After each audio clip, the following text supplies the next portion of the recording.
பராசக்தியை பொறுத்தவரை ஜனநாயகனுக்கு எதிராக அதை கட்டமைச்சது திமுக. இல்லை, ஜனநாயகன்ல திமுக என்ன அரசியல் பண்ணதான் நினைக்கிறீங்க? ஜனநாயகன் சொன்ன தேதிக்கு ரிலீஸ் ஆச்சா, பராசக்தி சொன்ன தேதிக்கு ரிலீஸ் ஆச்சா, ஏன் ரிலீஸ் ஆச்சு, ஒரு முதலமைச்சரின் பேரன் கொண்ட கம்பெனியினால் ரிலீஸ் ஆச்சா? சென்சார் போர்டுமே வச்சு மத்திய அரசு வந்து அரசியல் பண்ணிக்கிட்டு இருக்குது அப்படின்னு சிஎம் அவர்கள் ஒரு ட்வீட் போட்டிருக்காங்களே. அதுதாங்க, இவங்க எல்லாமே அப்படி பார்த்தா இடி ரெய்டு வந்துருச்சு அப்படின்னு நீங்கள் கேட்கலாமே. அதெல்லாம் ஒரு மாதிரி அவங்களுக்குள்ள ஒரு அண்டர்ஸ்டாண்டிங். நான் என்ன கேட்குறேன், சிஎம் அவர்கள் அந்த ட்வீட்டை பராசக்திக்கு சர்டிஃபிகேட் வராததுக்கு ஒரு நாளைக்கு முன்னாடி போட வேண்டியதானே? ஏன் சர்டிஃபிகேட் வந்தவொடனே போடுறீங்க? ஏன் பயமா உங்களுக்கு? திமுக வந்து பாஜகவை எதிர்த்துக்கிட்டு தான் சார் இருக்கு எல்லா விஷயத்திலுமே. ஆனா விஜய் அவர்கள் வந்து அந்த மாதிரி எல்லா விஷயத்திலையும் எதிர்த்து பேசல. இவங்க பாஜகவை எதிர்க்காங்கன்னா வந்து ஒண்ணுமில்லாத பாஜக வந்துடும் 3% இருந்ததை 18% கொண்டு வந்து விட்டதே திமுக தான். இவர்கள் சாதனையை சொல்லி என்னைக்குமே ஓட்டுவாங்க. திமுக சாதனையும் ஒன்றும் கிடையாது. இப்ப திமுக நீ ஏன் அதை பத்தி பேசல, நீ ஏன் பிஜேபி பத்தி பேசல, நீ ஏன் இதை பத்தி பேசல, நீ ஏன் எங்க கிட்ட சொல்றாங்கன்னா எங்களுடைய இலக்கு திமுகவை காலி பண்றது, அங்க நாங்க வந்துடக்கூடாது, அதனால டிஸ்டர்ப் பண்றதுக்காக இதெல்லாம் சொல்றாங்க. இது மூலமா எவ்வளோ டிஸ்டர்ப் பண்ணாலும் இல்ல டிஸ்ட்ராக்ட் பண்ணாலும் நாங்க ஆகிறதா இப்போ எங்களுக்கு ஐடியாவே கிடையாது. எங்க இலக்கு இந்த எலெக்ஷன் வர திமுக தான். பொங்கலுக்கு பரிசு பொருள்னு வீட்டுக்கு கட்டுக்கட்டா என்னெல்லாமோ கொடுக்குறாங்க. பாத்திர செட்டு, மிக்சி, கிரைண்டரு, குக்கரு என்னெல்லாமோ வாங்கி கொடுக்குறாங்க. இந்த காசெல்லாம் எங்க இருந்து வந்தது? நம்மகிட்ட திருடின காசு தானே. உங்க பொருள் தான், உங்ககிட்ட திருடினது தான், எல்லாத்தையும் வாங்கிக்கோங்க. ஆனா இவன் திருடன், அதை மட்டும் ஞாபகம் வச்சுக்கோங்க.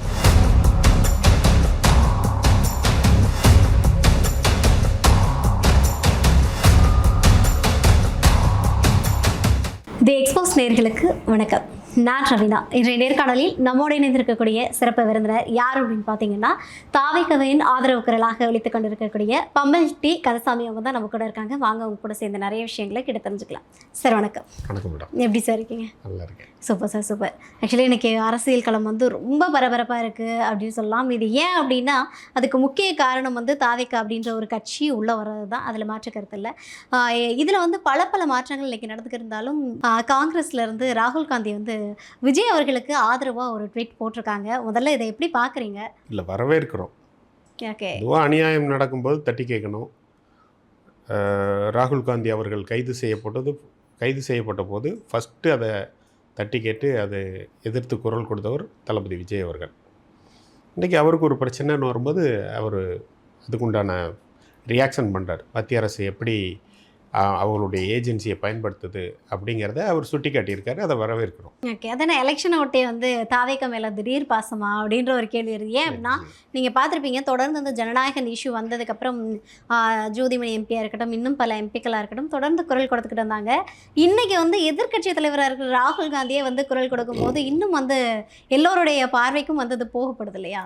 இல்லை, நம்ம ஆப்போசிட்டில் உள்ள ஆட்கள் அவங்க எதுக்காக குரல் கொடுக்குறாங்கன்னு நமக்கு தெரியாது இல்லையா?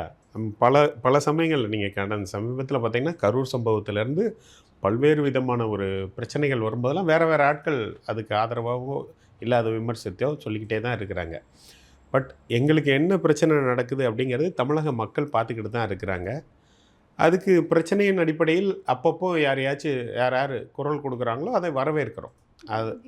அதனால் அதுக்கு வேற எந்த அர்த்தமும் நாங்கள் கற்பிக்க விரும்பலை. ஆனால் எல்லாருடைய பார்வையும் எப்படி இருக்கும்னு உங்களுக்கு தெரியும் இல்லையா? தொடர்ந்து தேர்தல் நேரத்தில் இப்படி தொடர்ந்து ஒருத்தவங்க தனக்காக குரல் கொடுக்குறாங்கன்னா ஓகே, கூட்டணிக்கு இழுக்கிறதுக்கான ஒரு முயற்சியோ. இப்போ காங்கிரஸ் தொடர்ந்து பிரவீன் சக்கரவர்த்தி இருக்கட்டும், அவங்க வந்து விஜய் அவர்கள் வந்து மாபெரும் சக்தின்னு சொல்லியிருந்தாரு. இப்படி பலருமே வந்து தொடர்ந்து அவங்களுடைய ஆதரவு குரலை கொடுத்துட்டு இருக்கும்போது ஒருவேளை தாவேகா வந்து கூட்டணிக்கு இழுக்கிறதுக்கான முழு முயற்சியாக தாவேகா கூட்டணிக்கு அதுவும் திறந்து தான் இருக்குது. தாவேகா வந்து தளபதி சொல்லிட்டாரு. 2 கண்டிஷன் தான் எங்களை பொறுத்தவரை. என்னன்னா, எங்கள் தளபதி தான் சிஎம் வேட்பாளர், தளபதியோட தலைமையில் தான் கூட்டணி. இதை ஏற்றுக்கிட்டு அந்த தீய சக்தி இல்லாத, அதே நேரத்தில் அந்த கொள்கை எதிரி இல்லாத யார் வந்தாலும் வரவேற்கிறோம். காங்கிரஸ் வந்தாலும் கூட்டணி வந்து யார் வந்தாலும் வரவேற்கிறோம். Okay sir, okay. இது வந்து காங்கிரஸ் திமுக கூட்டணி அப்படின்றது நமக்கு தெரியும், ரொம்ப ஸ்ட்ராங்கான ஒரு கூட்டணியாக இப்போ வர இருந்துக்கிட்டு இருக்காங்க. கடந்த 10 ஆண்டுகளாக தொடர்ந்து பயணிச்சுக்கிட்டு வராங்க. அப்படி இருக்கிற பட்சத்தில் இப்போ இந்த ஜனநாயகன் கூட போட்டி போட்ட பராசக்தி படத்தில் பயங்கரமாக வந்து காங்கிரஸ்க்கு எதிரான ஒரு படமாக வந்து அதில் கட்டமைக்கப்பட்டதாக நிறைய குரல்கள் எழுந்துக்கிட்டு இருக்குது இல்லையா? ஸோ அதை எப்படி பார்க்குறீங்க? ஒருவேளை வந்து இதுவே வந்து அந்த திமுக காங்கிரஸுக்கான ஒரு விரிசலை ஏற்படுத்தும்னு நினைக்கிறீங்களா? இல்லை, இன்டர்னலாக அதுக்குள்ளே போய் நாங்கள் எதுவும் கருத்து சொல்லலாம் விரும்பலை. அப்படி ஒன்றும் எங்களுக்கு தெரியல. இந்த பராசக்தியை பொறுத்தவரை ஜனநாயகனுக்கு எதிராக அதை கட்டமைச்சது திமுக. ஜனநாயகன் படத்துக்கு எதிராக பராசக்தியை கட்டமைச்சது. ஆனால் அந்த படத்தில் வர்ற எல்லாத்துக்கு கிரெடிட்டும் திமுகவுக்கு போகுமானா கண்டிப்பாக கிடையாது. அது எல்லாருக்கும் பழைய ஆட்களுக்கெல்லாம் தெரியும். ஏன்னா மொழிப்போர்லாம் வந்து திமுக அதுவும் கொஞ்சம் கிரெடிட் எடுத்துக்கலாமே தவிர அதை எடுத்துகிட்டு போனதெல்லாம் மாணவர்கள், மற்ற எல்லாருக்குமே அதில் பங்கு இருக்குது. இந்த சமயத்தில் அது வந்து காங்கிரஸ் அந்த சமயத்தில் மத்தியில் ஆளுங்கட்சியாக இருந்ததுனால காங்கிரஸுக்கு எதிரான படம் அப்படிங்கிற மாதிரி அது இருக்கலாம். பட் அந்த சமயத்தில் இங்கே தமிழுக்கு ஆதரவான அது நடந்ததே தவிர வேறு ஒன்றும் கிடையாது. எங்களை பொறுத்தவரை இந்த படங்களை வச்சு திமுகவும் பிஜேபியும் அரசியல் பண்ணிக்கிட்டு இருக்காங்க. அது மட்டும் நல்லா தெரியுது. இல்லை, ஜனநாயகனில் திமுக என்ன அரசியல் பண்ணதுன்னு நினைக்கிறீங்க? ஜனநாயகனில் நேரடியாக அரசியல் பண்ணல. ஆனால் அந்த படங்களை வைத்து நான் தெளிவாக தான் சொன்னேன். ஜனநாயகன் என்றைக்கு நாங்கள் இதுக்கு சிபிஎஃப்சிக்கு கொடுத்தோம், இல்லை பராசக்தி எப்போ போச்சு, ஜனநாயகனுக்கு என்னென்ன பிரச்சனை வந்தது, பராசக்திக்கு என்ன பிரச்சனை வந்தது போல் ஒரு தோற்றத்தை கொடுத்தாங்க. ஜனநாயகன் சொன்ன தேதிக்கு ரிலீஸ் ஆச்சா, பராசக்தி சொன்ன தேதிக்கு ரிலீஸ் ஆச்சா, ஏன் ரிலீஸ் ஆச்சு, ஒரு முதலமைச்சரின் பேரன் கொண்ட கம்பெனியினால் ரிலீஸ் ஆச்சா, இல்லை அவர்களுடைய பிஜேபியின் ஆதரவால் ரிலீஸ் ஆச்சா, அவர்களுடைய கள்ள கூட்டணியால் ரிலீஸ் ஆச்சா, இதெல்லாம் மக்கள் பார்த்துக்கிட்டு தானே இருக்காங்க. அதைத்தான் நான் சொல்கிறேன். படம் பார்க்கும்போது ரெண்டுமே படம் தான். இல்லை, சிவகார்த்திகேயன் பேசும்போது கூட ஒரு விஷயத்த சொன்னார். என்னென்னா, சென்சார் போர்டு வந்து ஒரு சில விதிமுறைகளை விதிக்கும், அதை கட் பண்ணிட்டு நாங்கள் அனுப்புனா எங்களுக்கு சென்சார் போர்டு வந்து யூஏ சர்டிஃபிகேட் கொடுத்துருச்சு அப்படின்ற பட்சத்தில் அப்போ ஜனநாயகனுக்கு வந்து அந்த உரிய நடவடிக்கை எடுக்கலையா அப்படின்ற ஒரு கேள்வி வரும். டீட்டெயிலாக பேசணும்னா ரெண்டுத்துக்குமே டீட்டெயிலாக பேசலாம். என்றைக்கு 2 பேரும் சப்மிட் பண்ணோம், என்றைக்கு சென்சார் போர்டு பார்த்தாங்க, எவ்வளோ கட் பண்ண சொன்னாங்க, இத்தனைக்கு ஜனநாயகன் தான் அவங்க என்ன சொன்னாலும் கேட்டுக்கிட்டு இருந்தாங்க. இதில் நான் வந்து சிவகார்த்திகேயன் அவர்களையோ அந்த ப்ரொடியூசரையோ டெக்னீஷியனையோ அவங்கெல்லாம் பாவம், அவ்வளோதான் நான் பார்க்குறேன். அவங்கள தேவையில்லாமல் திமுக பொலிட்டிக்கல் படுத்திட்டாங்க இந்த படத்தின் மூலமாக. அதனால் அந்த படம் வெற்றியடைய எங்களுடைய வாழ்த்துக்கள். அது நல்லா போய்கிட்டு இருக்கு, இன்னும் நல்லா போகட்டும். அதில் எங்களுக்கு படத்து மாரியோ இல்லை டெக்னீஷியன் மாரியோ இல்லை நடிகர்கள் மாரியோ எங்களுக்கு எந்த விமர்சனமும் கிடையாது. இது ரெண்டையும் வச்சு நடந்த அநீதியை தான் நாங்கள் கேட்குறோம். இது வந்து பொலிட்டிக்கலாக கேம் ப்ளே பண்ணது வந்து திமுக, ஃபஸ்ட்டு திமுகவும் பிஜேபியும். இதில் வந்து 18ஆம் தேதி டிசம்பர்லேயே நாங்கள் வந்து ஜனநாயகன் வந்து சிபிஎஃப்சிகிட்ட கொடுத்துட்டோம் படம் பார்க்க சொல்லி. 22ஆம் தேதி படத்தை பார்த்து ஒரு 25 கட்டு, எங்கே மியூட்டு, எங்கே பிளர் எல்லாமே சொல்லிட்டாங்க. சிபிஎஃப்சியில் எல்லா படத்துக்கும் ஒரே நடைமுறை தான், நடைமுறை மாற்றம்லாம் கிடையாது. ஃபார்ம் 8 கொடுப்பாங்க, 4 பேர் 4 மூலையில் உட்காந்து பார்ப்பாங்க. எதை பிளர் பண்ணணும், எந்த இடத்த மியூட் பண்ணணும், எந்த இடத்த கட் பண்ணணும் எழுதி கொடுத்துருவாங்க. மொத்தமாக கொடுப்பாங்க. 4ல் 3 பேர் இதெல்லாம் கொடுத்தா இது இருக்கலாம், அதெல்லாம் கொடுத்தா அது இருக்கலாம்னு சொல்லலாம். இந்த ஜனநாயகனுக்கு என்ன நடந்ததுன்னா 4 பேரும் ஒட்டுக்கா சேர்ந்து என்னெல்லாம் சொன்னாங்களோ இதெல்லாம் நீங்கள் பண்ணிட்டீங்கன்னா யூஏ 16+ சர்டிஃபிகேட் கொடுத்துடலாம் அப்படின்னு சொல்லிட்டாங்க. சொன்னதுக்கப்புறம் ஒரே நாள் தான் கேப்பு. 24ஆம் தேதி எல்லாத்தையும் பண்ணி சப்மிட் பண்ணியாச்சு. அஃபீஷியல் மெயில் கம்யூனிகேஷன் அவங்ககிட்ட இருந்து வாங்கியாச்சு. அதாவது வெளியிலெல்லாம் மெஜாரிட்டி அங்கே 3 பேர் சப்போர்ட் பண்ணாங்க, ஒருத்தர் எதிர்த்தாரு, அதெல்லாம் சொல்கிறாங்க. அதெல்லாம் கட்டுக்கதை. அதெல்லாம் வந்து இங்கே கோர்ட்டுக்கு வரும்போது அந்த கதைகள்லாம் எழுதப்படுது. 24ஆம் தேதி வரை உள்ளது பார்த்திங்கன்னா 4 பேரும் சேர்ந்து வித் ஆர்ஓ 5 பேரும் அனானிமஸாக அதை ஓகே பண்ணி அது வந்து யூஏ 16+ சர்டிஃபிகேட் உங்களுக்கு வந்துடும், இதெல்லாம் முடிச்சிருங்கன்னு சொல்லி எங்களுக்கு அஃபிஷியல் கம்யூனிகேஷனே வந்துடுச்சு. சரிங்களா? அப்புறம் ஓரலாக அவங்க முடிஞ்சவொடனே 29ஆம் தேதி பார்க்கல வந்துடும் அப்படின்னு சொல்லிட்டாங்க. 29 வரை ஃபாலோ பண்ணல. 29 ஃபாலோ பண்ணும்போது இல்லைங்க வந்துடுங்க, அதுதான் அவ்வளோதான். அப்போ அங்கே பிரச்சனை நடக்கும் போது தான் இல்லைங்க வந்துடுங்க, அது மொட்டையாக அப்படியே போய்கிட்டே இருக்குது. அப்போ இது வந்துருச்சு அப்படின்னா அதுக்கப்புறம் வந்து அவங்க தேவையான எக்ஸ்ட்ரா இன்ஃபர்மேஷன்லாம் அப்லோட் பண்ணணும் அந்த சிபிஎஃப்சியில். அப்போ போர்ட்டல் ஓப்பன் ஆகலைங்கன்னு 31ஆம் தேதி ப்ரொடியூசர் சைட்லேருந்து சிபிஎஃப்சிகிட்ட கேட்கும்போது 1ஆம் தேதி போர்ட்டலையும் ஓப்பன் பண்ணிட்டாங்க. இவங்க தேவையான எல்லா டாக்குமெண்ட்டையும் அனுப்பியாச்சு, எல்லாம் முடிஞ்சிருச்சு. 5ஆம் தேதி அவங்க சர்டிஃபிகேட் கொடுக்கேன்னு சொன்னவங்க அப்போ மெயில் வருது, நீங்கள் வந்து ரிவர்சிங் கமிட்டிக்கு உங்கள் படத்தை அனுப்புகிறோம். இல்லை ரிவர்சிங் கமிட்டி அனுப்புனா என்ன ஆகும்னு ப்ரொசீஜர் கேட்டால் கமிட்டி அப்பாயின்ட் பண்ணுறதுக்கு 3 நாள் ஆகும், படம் பார்க்குறதுக்கு 20 நாள் ஆகும். 20 நாளுக்குள்ளே அது ஒரு ஃபஸ்ட்டு நாளாகவும் இருக்கலாம், 20ஆம் நாளாகவும் இருக்கலாம். ஸோ எங்களுக்கு கொடுத்த கம்யூனிகேஷன் என்ன, 3 நாளில் கமிட்டி அமைச்சிருவோம், அடுத்த 20 நாளுக்குள்ளே படம் பார்த்துருவோம்.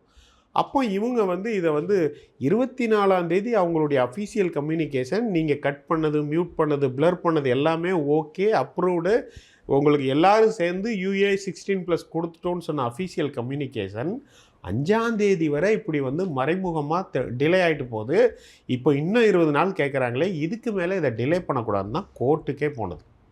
இல்லைனா ரிவர்சிங் கமிட்டி போயிருக்கலாம். இதை அப்படியே விட்டுட்டு அப்படியே பராசக்திக்கு பாருங்கள்.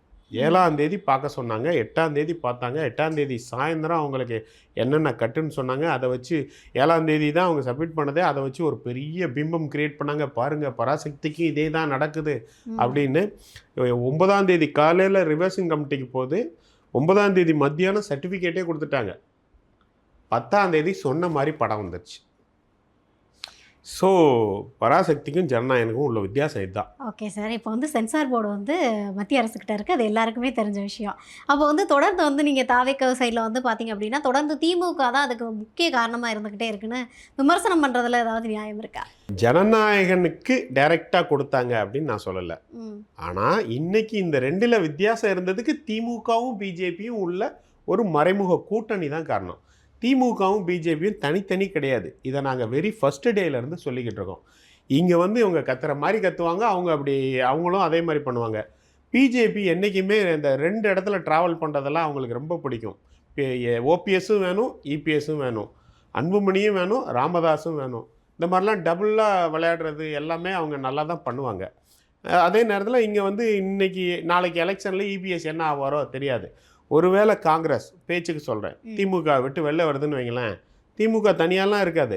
அடுத்த செகண்ட் பிஜேபிக்கு போய் டக்குன்னு தயாநிதி மாறனுக்கு என்ன போர்ட்ஃபோலியோ கொடுக்க போகிறீங்க, கனிமொழிக்கு என்ன போர்ட்ஃபோலியோ கொடுக்க போகிறீங்கன்னு போயிடுவாங்க.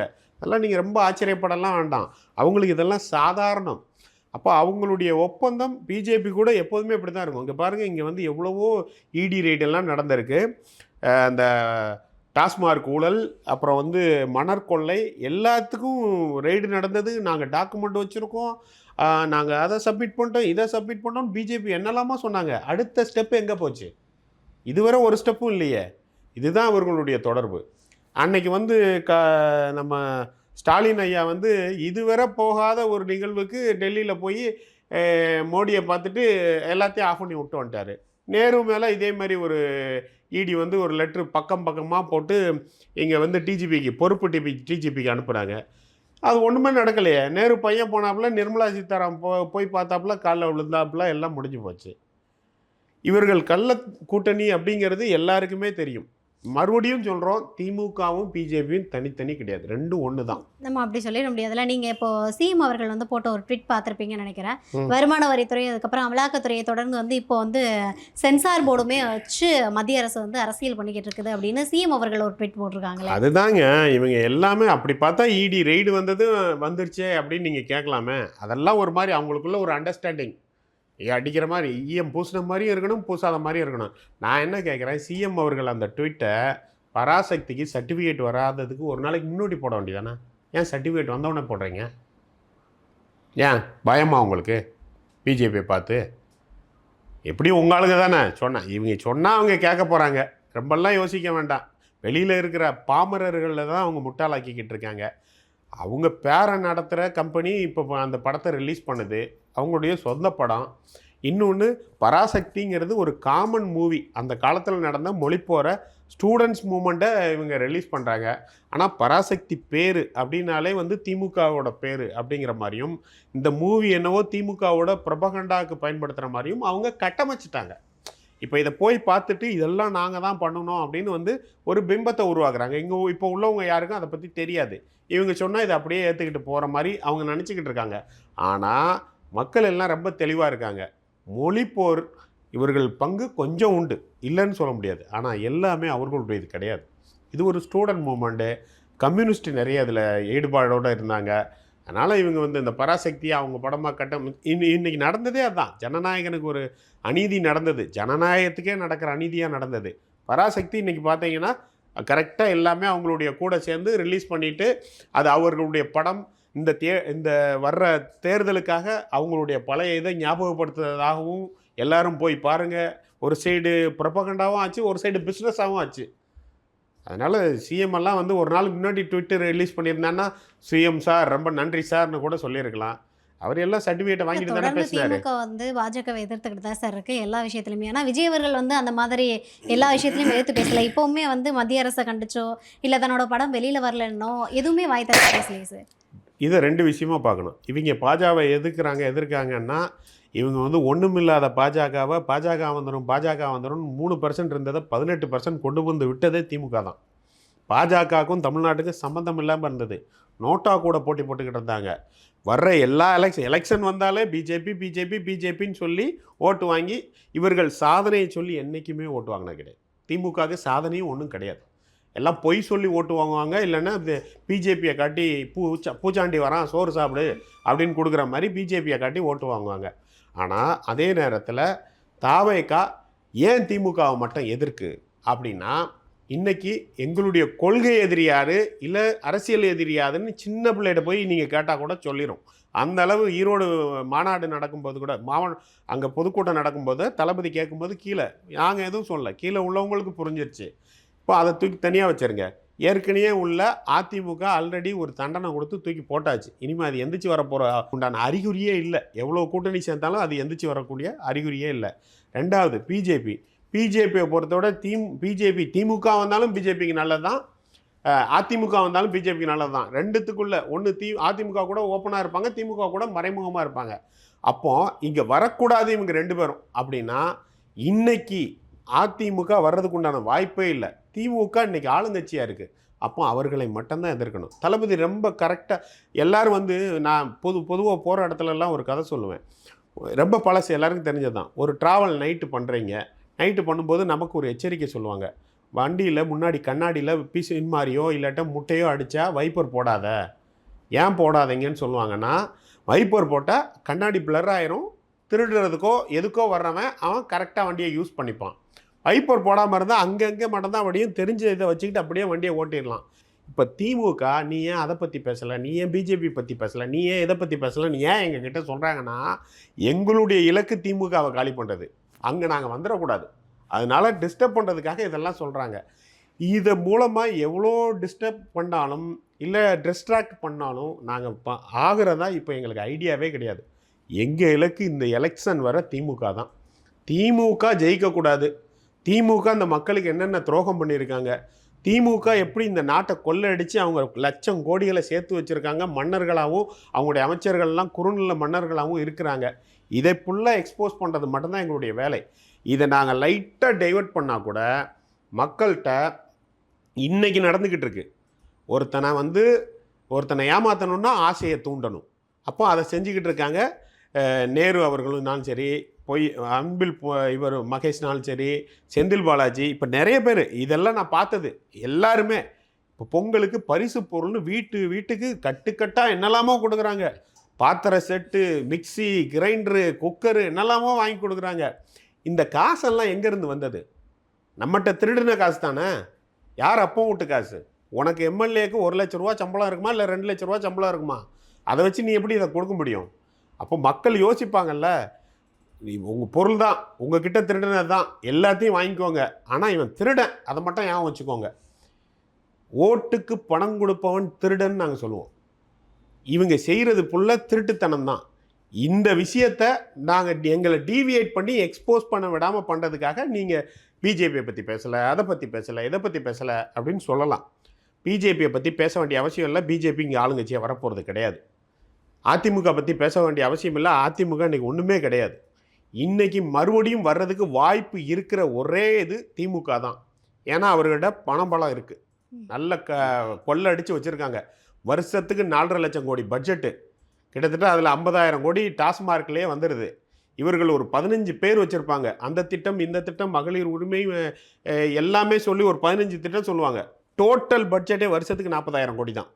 மீதி 4 லட்சம் கோடியில் 2 லட்சம் கோடி வந்து சம்பளத்துக்கும் வட்டிக்கும் போயிடுச்சு. மீதி 2 லட்சம் கோடி, வருஷத்துக்கு 2 லட்சம் கோடி. இந்த 4 வருஷத்தில் 8 லட்சம், இந்த 5 வருஷம்னு பார்த்தீங்கன்னா 10 லட்சம் கோடி. என்ன பண்ணாங்க? முதலீடும் பண்ணலை. டோட்டல் முதலீட்டுக்கு இவங்க பயன்படுத்துகிறது ஒரு வருஷத்துக்கு ஆவரேஜாக 35,000 கோடி தான். டோட்டலாகவே ஒரு 1.5 லட்சம் கோடி தான் முதலீட்டுக்கு பயன்படுத்திடுவாங்க. மீதி எல்லாம் எங்கே? அதாவது முதலீடுங்கிறது ரோடு போடுறது, பாலம் கட்டுறது எல்லாம் சேர்த்தே நான் சொல்கிறது. மீதி காசெல்லாம் இல்ல எங்கே? முதலமைச்சர் வந்து கிட்டத்தட்ட வந்து 404 திட்டங்களை வந்து நாங்க நிறைவேற்றி இருக்கோம்னு சொல்றாரு சார். அதெல்லாம் சும்மா அவர் வந்து போகிற போக்கில் என்ன வேணான்னு சொல்லிக்கலாம். எல்லாத்தையும் தான் நாங்கள் எடுத்து வைக்கிறோமே. 505வதுல பத்தியில் ஒன்று எழுதியிருந்தார். நீங்கள் வாசிச்சீங்களான்னு எனக்கு தெரில. நாங்கள் இவ்வளோ திட்டம் கொடுத்துட்டோமே, இந்த திட்டத்தை எப்படி நாங்கள் செய்ய போகிறோம் அப்படின்னு நீங்கள் எதிர்பார்க்குறீங்க. நாங்கள் வந்த உடனே இந்த பழனிசாமி வந்து 4.5 லட்சம் கோடி கடன் வாங்கி வச்சுருக்காரு. நாங்கள் நேர்மையான வெளிப்படையான ஒரு நிர்வாகத்தை கொடுத்து ஊழல் எல்லாம் ஒழிச்சு எல்லா இடத்துலையும் லீக்கேஜை குறைச்சி இந்த கடனையும் அடைச்சி இருக்கிற அமௌண்ட்டை வச்சு நாங்கள் சொன்னதையும் வாக்குறுதியும் நிறைவேற்றிடுவோம் அப்படின்னாரு. சுதந்திரம் ஆன நாள்லேருந்து எடப்பாடி பழனிசாமி இந்த முதலமைச்சர்லேருந்து இறங்கின வர மொத்த கடன் தமிழ்நாட்டுக்கு 5 லட்சம் கோடி. இவங்க வந்து 4.5 வருஷத்தில் மறுபடியும் 5 லட்சம் கோடி. அப்போ இவங்க அந்த லட்சணத்தில் தானே அவர்கள் வந்து ஆட்சி செஞ்சுருக்காங்க. அவர்களை எக்ஸ்போஸ் பண்ணணும். அவர்களை ஒரு இன்ச்சு கூட பொய் சொல்ல விடக்கூடாது. அவங்க என்ன சொன்னாலும் திருப்பி திருப்பி திருப்பி மக்கள் மத்தியில் அவங்கள அம்பலப்படுத்திக்கிட்டே இருக்கணும். அதனால தான் எங்களுடைய ஒரே குறி திமுகவை மட்டும் இருக்குது.